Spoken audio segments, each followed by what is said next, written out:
हम लोग पिछले क्लास में रिकंस्ट्रक्शन और पार्टनरशिप पढ़ रहे थे। उसमें बहुत सारे क्वेश्चन बन चुके थे, लगभग हम लोग लास्ट क्लास में थे, क्लास के आखिरी में थे। फिर भी उसको फिर से हम सारा टॉपिक्स को री कर देते हैं। सबसे पहले हम समझेंगे रिकंस्ट्रक्शन का मीनिंग क्या होता है। पार्टनरशिप के कॉन्स्टिट्यूशन में, उसके ऑर्गेनाइजेशनल स्ट्रक्चर में किसी भी तरह का चेंजिंग करना रिकंस्ट्रक्शन कहलाता है। किसी भी तरह का परिवर्तन करना साझेदारी के संगठन में रिकंस्ट्रक्शन कहलाता है, पुनर्गठन कहलाता है। पुनर्गठन किन किन परिस्थितियों में होता है? 4-5 कंडीशन है पुनर्गठन के। पहला है कि जब एग्जिस्टिंग पार्टनर, मौजूदा साझेदार अपने प्रॉफिट शेयरिंग रेशियो में परिवर्तन लाना चाह रहे हैं। दूसरा है कि जब कोई नया साझेदार प्रवेश करे पार्टनरशिप में। तीसरा है जब कोई पार्टनर रिटायर करे यानी फर्म छोड़कर चला जाए। चौथा है जब कोई पार्टनर डेथ कर जाए यानी उसकी मृत्यु हो जाए। पांचवा है जब 2 या 2 से अधिक फर्मों का एमालगमेशन हो जाए यानी एकीकरण, मतलब 2 या 2 से अधिक फर्म एक साथ मिल जाए। पांचों पॉइंट को थोड़ा विस्तार से समझिए। पुराने अनुपात से जब साझेदार संतुष्ट नहीं होते हैं तो उसको बदलना चाहते हैं, वहाँ भी रिकंस्ट्रक्शन होता है, पुनर्गठन होता है। जब कोई नया साझेदार आता है तो पहले कम साझेदार रहे होते हैं और नया साझेदार के आने के कारण साझेदारों की संख्या बढ़ जाती है,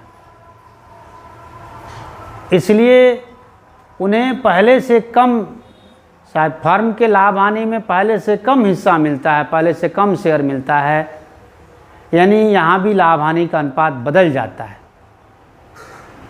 तीसरा है कि जब कोई साझेदार फर्म छोड़कर चला जाता है, रिटायर करता है, तो अब पहले से कम पार्टनर हो जाते हैं। जैसे पहले ABC 3 पार्टनर थे, C रिटायर कर गया तो केवल A और B बचे। तो पहले फर्म का जो प्रॉफिट लॉस डिस्ट्रीब्यूट होता था, बढ़ता था 3 आदमी में, अब वो 2 आदमी में ही बंटेगा, यानी यहाँ भी लाभ हानि का अनुपात बदल गया, पहले से ज़्यादा मिलेगा पुराने साझेदारों को। चौथा है जब कोई साझेदार की मृत्यु हो जाए, जब कोई साझेदार डेथ कर जाए, यहाँ भी पहले से कम साझेदार हो जाते हैं, अतः पहले की तुलना में लाभ हानि में अधिक हिस्सा मिलता है, यानी यहाँ भी लाभ हानि का अनुपात बदल जाता है। अगला पॉइंट है कि जब 2 या 2 से अधिक फर्मों का एकीकरण हो, जब 2 या 2 से अधिक फर्मों का एकीकरण होगा तो वहाँ भी लाभ हानि का अनुपात में चेंजिंग आता है। कंपटीशन के चलते या फर्मों में लॉस होते रहने के कारण 2 या 2 से अधिक फर्में एक साथ मिल जाती हैं, मिलकर कारोबार करना चाहती हैं। अब जैसे मान लीजिए एक फर्म में A और B साझेदार हैं, दूसरे फर्म में C और D साझेदार हैं। A और B 2:1 में लाभ हानि बांटते थे, C और D 3:2 में लाभ हानि बांटते थे। अब दोनों फर्मों को मिलाकर एक नया फर्म ABCD बना। इसमें सभी साझेदार इक्वल रेशियो में, समान अनुपात में लाभ हानि बांटते हैं, तो यहाँ भी लाभ हानि का अनुपात बदल गया। यानी चाहे जिस कारण से भी पुनर्गठन हो, रिकंस्टिट्यूशन हो फर्मों का, लाभ हानि के अनुपात में बदलाव आना मस्ट है, ज़रूरी है। हर कंडीशन में लाभ हानि का अनुपात बदलेगा। अब आते हम इस चैप्टर के टॉपिक्स कौन कौन हम लोग पढ़े थे। तो इसमें पहले हम लोग सैक्रिफाइसिंग रेशियो और गेनिंग रेशियो निकाले थे। सैक्रिफाइसिंग रेशियो कैसे निकलता है? पुराने लाभ हानि के अनुपात में से नए लाभ हानि के अनुपात को घटाने से सैक्रिफाइसिंग रेशियो निकलता है। और गेनिंग रेशियो कैसे निकलता है? तो नए लाभ हानि के अनुपात में से पुराने लाभ हानि के अनुपात को घटाने से गेनिंग रेशियो निकलता है। और इसी रेशियो के आधार पर हम नया लाभ हानि का अनुपात, न्यू प्रॉफिट शेयरिंग रेशियो भी निकालते हैं। इन तीनों रेशियो का प्रयोग इसी चैप्टर में आगे है। अगला टॉपिक हम लोग पढ़े थे कि general reserve fund, profit and loss account, CR balance, profit and loss account, DR balance, goodwill, revaluation, profit loss, इसका ट्रीटमेंट हम लोग कैसे करेंगे। तो उसमें दो तरह के क्वेश्चंस आप पढ़े थे कि जब जनरल रिजर्व फंड या प्रॉफिट एंड लॉस अकाउंट के खाते को बंद कर दिया जाए तब क्या लिखा होगा, अकाउंट क्लोज कर दिया जाए, और जब इन खातों को बंद नहीं किया जाए तब क्या होगा। तो जब इनके खातों को बंद कर दिया जाए तो जनरल रिजर्व फंड या प्रॉफिट एंड लॉस अकाउंट या कोई भी लाभ है, जिससे गुडविल है, रिवैल्यूएशन का प्रॉफिट है, इसका लेखा करने के लिए हम जनरल रिजर्व फंड को या प्रॉफिट एंड लॉस अकाउंट को डेबिट करते हैं और पार्टनर्स कैपिटल अकाउंट को क्रेडिट करते हैं। लेकिन अगर profit and loss account DR balance हो तो ये एंट्री उल्टा होता है, रिवर्स हो जाता है। पार्टनर्स कैपिटल अकाउंट को हम लोग डेबिट करते हैं और रिवैल्यूएशन अकाउंट को या प्रॉफिट एंड लॉस अकाउंट को क्रेडिट करते हैं।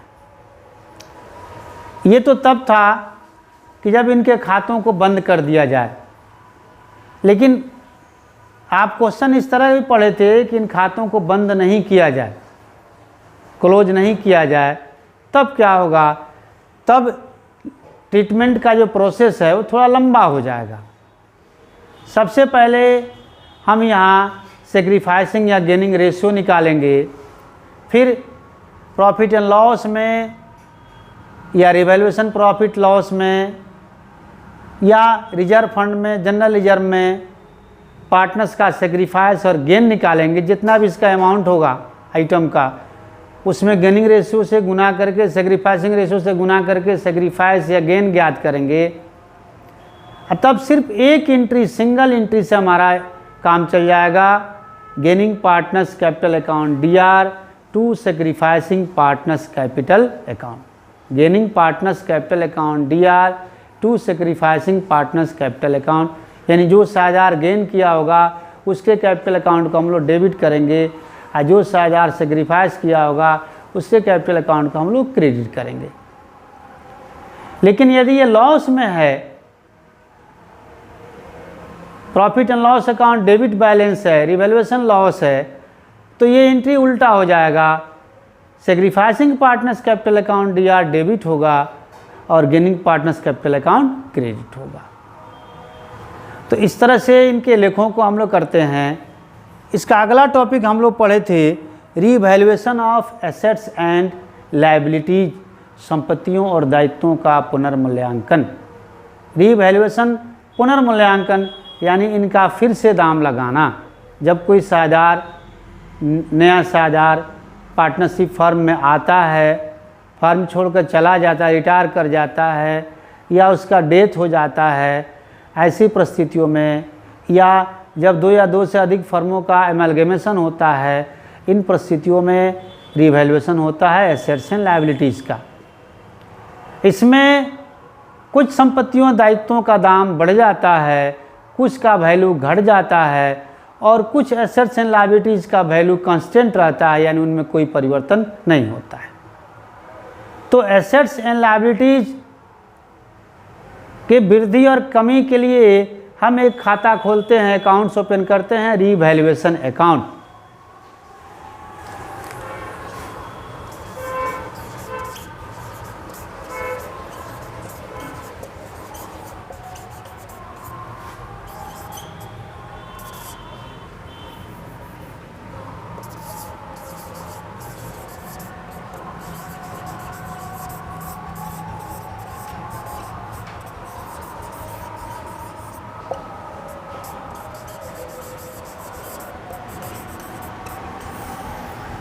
रीवैल्यूएशन अकाउंट या profit and loss adjustment account, दोनों नाम है इसके। याद रखिए, एक profit and loss appropriation account भी होता है जिसे आप पहले पढ़ चुके हैं। Profit and loss adjustment account और profit and loss appropriation account में बहुत अंतर है। तो यहाँ रिवैल्यूएशन के बदले हम प्रॉफिट एंड लॉस एडजस्टमेंट लिखते हैं, प्रॉफिट एंड लॉस अप्रोप्रिएशन नहीं लिखते हैं। संपत्ति के दाम में यदि वृद्धि हो, संपत्ति का वैल्यू बढ़ जाए, तो उसका एंट्री बनेगा assets account DR to revaluation account. जो भी एसेट्स बढ़े, जैसे स्टॉक का वैल्यू बढ़ गया, बिल्डिंग का वैल्यू बढ़ गया, तो stock account DR, building account DR to revaluation account. संपत्ति का दाम यदि घट जाए, जैसे डेटर का वैल्यू घट गया, जैसे मशीन का वैल्यू घट गया, तो रिवैल्यूएशन को डेबिट करते हैं और एसेट्स को क्रेडिट करते हैं। Revaluation account DR to debtors account to machinery account. वैसे ही दायित्व में होता है, यदि दायित्वों के वैल्यू में इंक्रीज हो, वृद्धि हो जाए, तो रिवैल्यूएशन को डेबिट करते हैं और लायबिलिटीज़ को हम क्रेडिट करते हैं। जैसे क्रेडिटर का वैल्यू कम हो गया, तो creditor account DR to revaluation account. Bank loan का वैल्यू बढ़ गया, तो revaluation account DR to bank loan account. तो संपत्तियों के एवं दायित्वों के मूल्य में कमी या वृद्धि का लेखा इसी तरह से होता है। अब इन लेखों को हम एक जगह सजा देते हैं, जैसे संपत्ति के मूल्य में वृद्धि और दायित्व के मूल्य में कमी, ये दोनों का एक साथ एंट्री बन सकता है। जिस एसेट्स के वैल्यू में इंक्रीज हुआ हो उसको डेबिट करिए, जिस लायबिलिटी के वैल्यू में डिक्रीज हुआ उसको भी डेबिट करिए और रिवैल्यूएशन को क्रेडिट कर दीजिए। यानी sundry assets account DR, sundry liabilities account DR to revaluation account. वैसे ही संपत्तियों के मूल्य में वृद्धि और दायित्वों के मूल्य में कमी का लेखा हम एक साथ करते हैं। संपत्तियों के मूल्य में कमी या दायित्वों के मूल्य में वृद्धि का लेखा हम एक साथ करते हैं। Revaluation account DR to sundry assets account to sundry liabilities account. यानी लायबिलिटी वृद्धि होगा तो क्रेडिट होगा और एसेट्स में कमी होगा तब क्रेडिट होगा। रिवैल्यूएशन के अकाउंट में ये सारा पोस्टिंग करने के बाद हम देखते हैं कि किस पक्ष में इस खाते में कमी आ रही है। अगर इस खाते के डेबिट साइड में कमी हो रही है, डेबिट साइड कम पड़ रहा है, तो उसको प्रॉफिट कहेंगे। अगर क्रेडिट साइड कम पड़ रहा है तो उसको लॉस कहेंगे। इस प्रॉफिट या लॉस को हम साझेदारों के पूंजी खाते में ट्रांसफ़र कर देते हैं।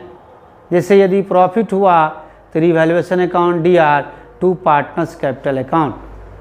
यदि लॉस हुआ तो revaluation account partners capital account DR to revaluation account. ये सारे टॉपिक आप पहले पढ़ चुके हैं, इसको मैंने संक्षेप में रिवीजन इसका कर दिया। अब हम क्वेश्चन बनाएंगे।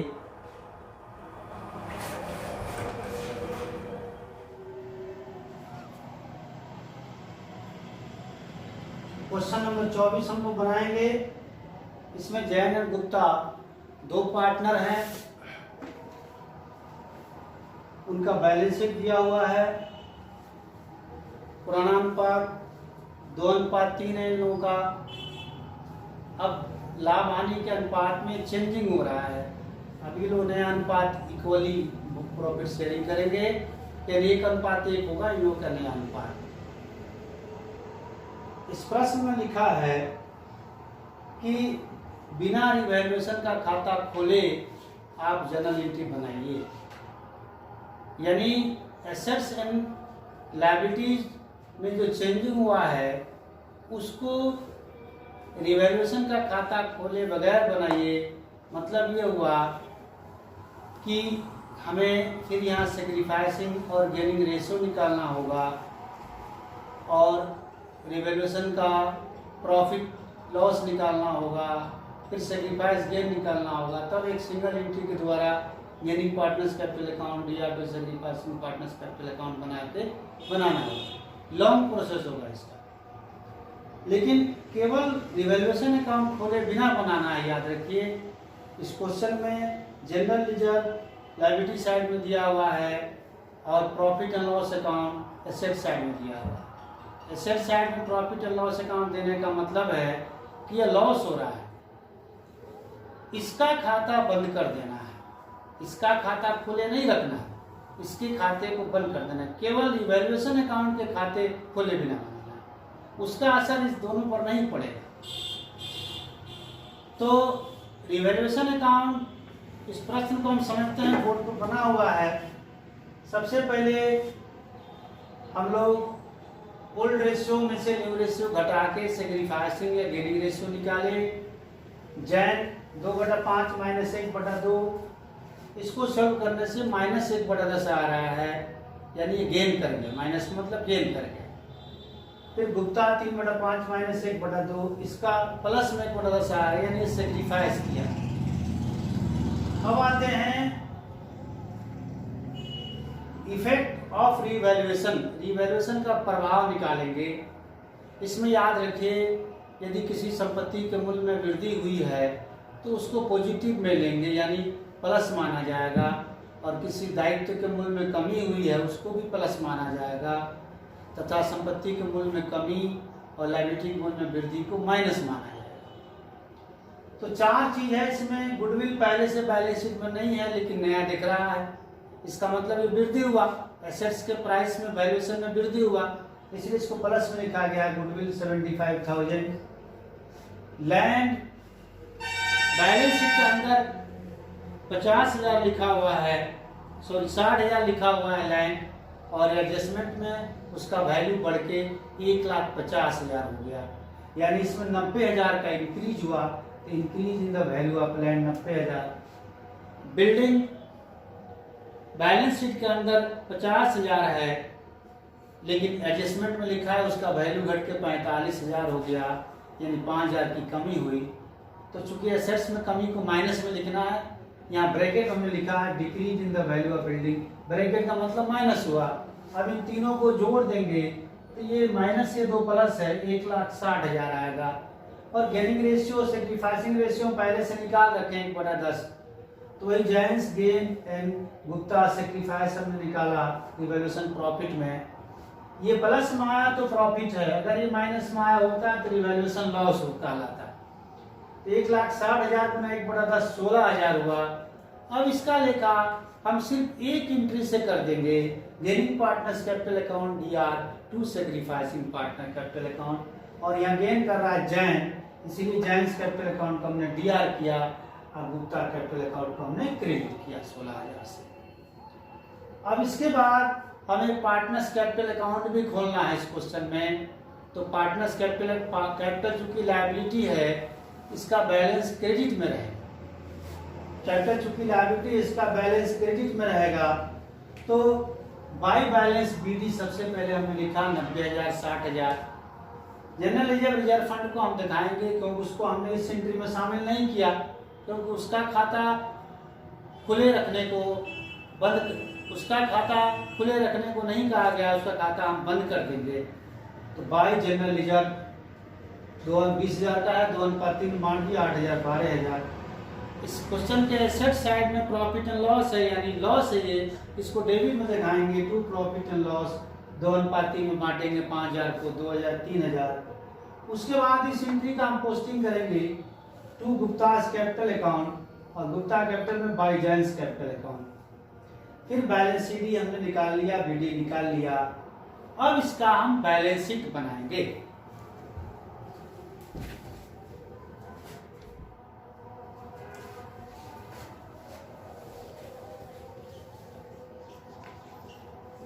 Balance sheet of new firm as on 31 March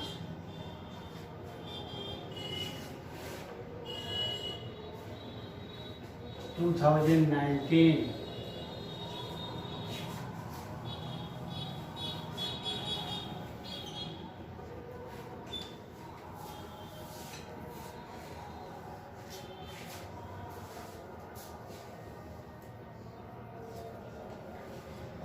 Liabilities, amount, assets, amount।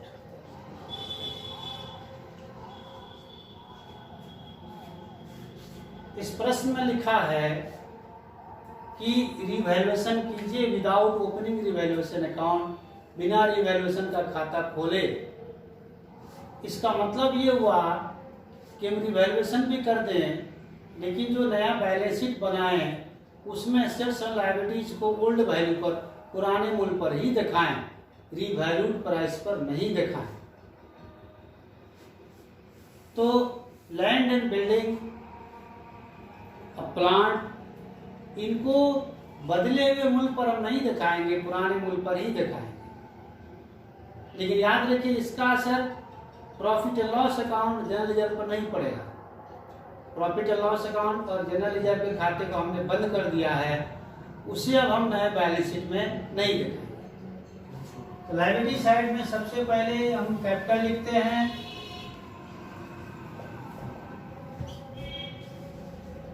Jain Gupta, capital लिखकर कॉलम का चिन्ह दे दिया हमने। जैन का कैपिटल अकाउंट 80,000 बैलेंस बीडी आया है, गुप्ता का 85,000 बैलेंस बीडी आया है। दोनों जोड़कर अमाउंट कहाँ हम दिखाएंगे, 1,65,000। इसके बाद क्रेडिटर दिया प्रश्न में,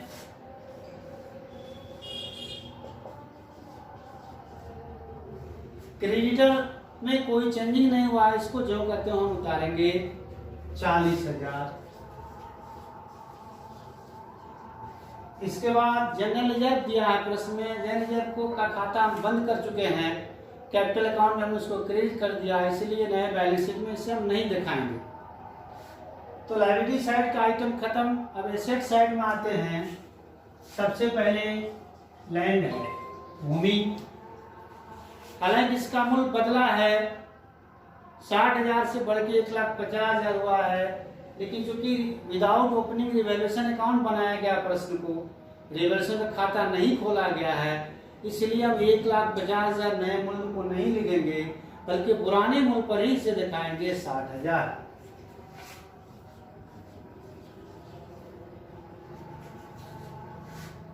उसके बाद बिल्डिंग,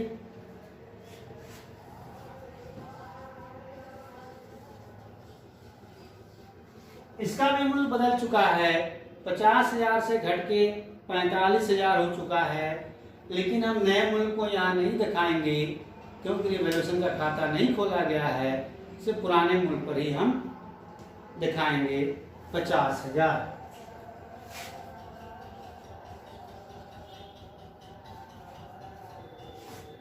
इसके बाद प्लांट है,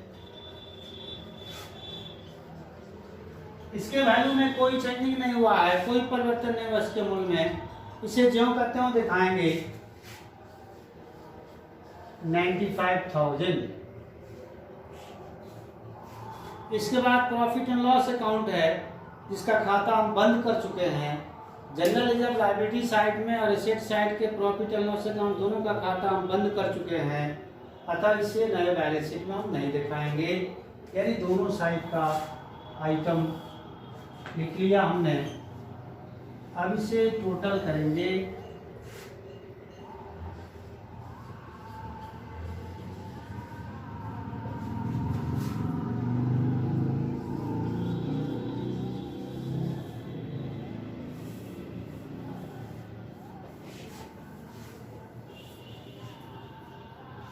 अब जाकर ये प्रश्न कंप्लीट हुआ।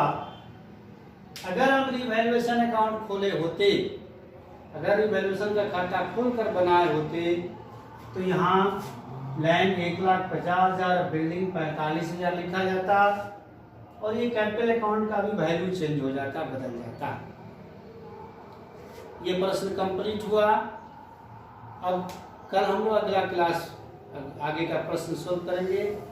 अभी वीडियो भेजने में कुछ समय लगेगा।